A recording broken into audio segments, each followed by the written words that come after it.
Uh-oh. Okay. Cool.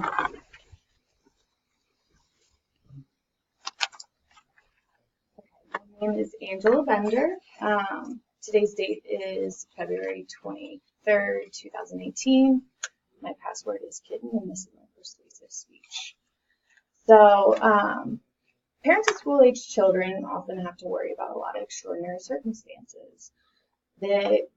Did they buy enough school supplies, they might wonder, or do we need to get our child a math tutor this year?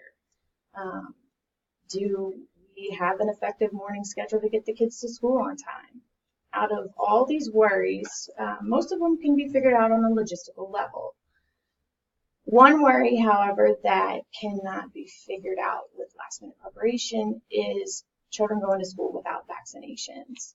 Unfortunately, in America, every year, children do go to school without vaccinations. So today, I'm going to talk a little bit about some of the diseases and the risks of children who are not vaccinated and how this affects America as a whole. So to begin, you should understand, I guess, a little bit about some of the diseases and how they can be very serious if children don't get immunizations. The first one I'm going to talk about is measles. So the Center for Disease Control stated that it is among one of the most contagious diseases worldwide. And ever since 1994, which was when I was born about 24 years ago, the immunization has become very well accepted, and the decrease in childhood deaths has gone down by about 74%.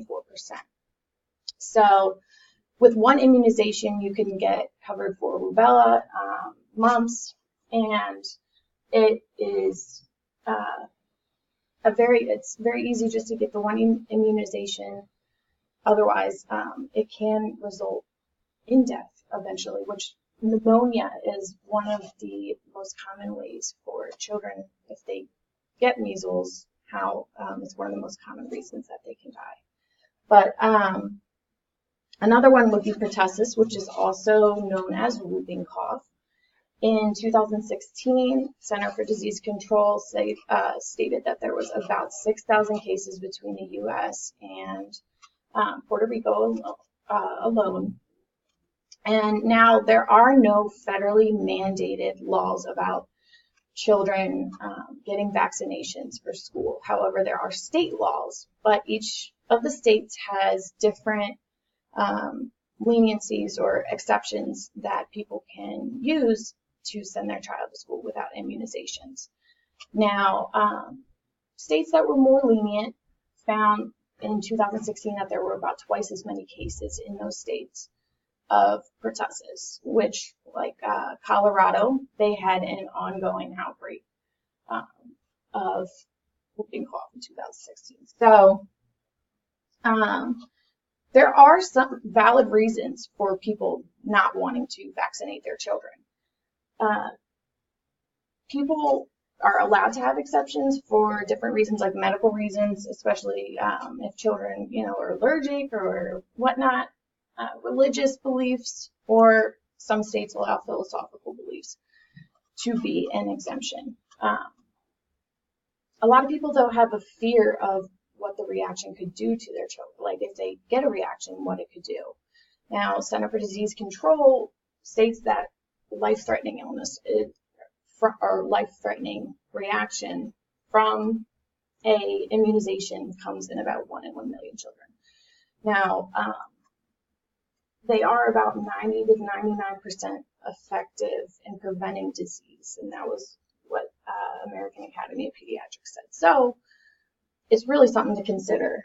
And another factor for why it would be good to federally mandate is for something called herd immunity. So basically, if a lot of people get, usually vaccinations, they can become, everyone can become basically immune to the infectious disease, which is actually the case in smallpox. So the last reported case in the US was in 1948, and the children aren't vaccinated for it anymore because the disease it's no longer recognized as being around. So why is it relevant to people without children, or just America in general? Well, New England Journal of Medicine stated that it was about $1.4 trillion saved in societal costs since 1994. So that's a little over 20 years, but that would be costs saved from children going to the hospitals, deaths, whatnot, just because vaccinations became more popular or well received. So it really is, it relates back to herd immunity too. Like, it will benefit future generations if we immunize all the children. And outbreaks, they can happen. So it's a very real risk. So about 43% of children these days have chronic illness. I've dealt with chronic illness, and any way that we can lower the risks of disease in the population, we should take. And this is one simple way to do so. The New England Journal of Medicine stated that immunizations are one of the most effective tools, preventative tools that doctors have available right now, but it does depend on a high rate of acceptance.